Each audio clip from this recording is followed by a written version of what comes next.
I'd like to review the Redox Tower. So this is the tower of standard reduction potentials for electron donors and electron acceptors. So let's start off just by drawing the tower. And so remember that the abbreviation for standard reduction potential is E0 prime, and that's measured in volts. So let's just draw a scale here. And we'll make this point 0, so remember that's 0 volts. And then let's just come up in increments of 0.2 volts. So we're going down the scale here, so that's negative 0.6, negative 0.4, negative 0.2, and then let's go up in increments of 0.2. And we'll go all the way up to 0.9, so 0.8, 0.6, 0.4, and 0.2. Okay, so remember there's a negative part of the scale at the top and a positive part of the scale at the bottom.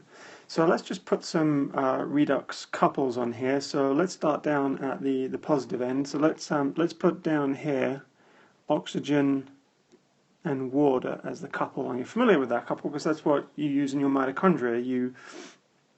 You reduce oxygen to produce water, and the electrons for that come from NADH, and the electrons in NADH come from the reactions of cellular respiration. So let's also just put in here for reference, let's put nitrate and nitrogen gas as the couple, and then up on the negative side of things we'll put carbon dioxide, and we'll put just a general formula for carbohydrates.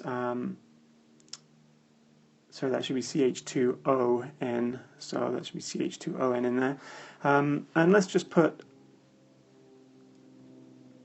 hydrogen gas as well, and we'll put that in there. And these aren't exact values, but they give you the general idea. So what I want you to remember here is that if we think about the direction of electron flow, the direction of electron flow is always going to be from negative to positive in a spontaneous manner.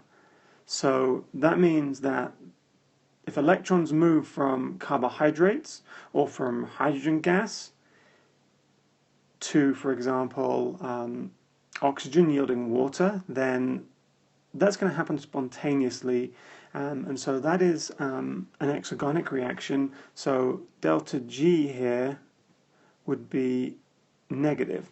Now, the second law of thermodynamics tells us, along with the first law of thermodynamics, tells us that if we want to get electrons moving in the opposite direction, then that would be endergonic, and we've got to put some energy in. So delta G there would be positive.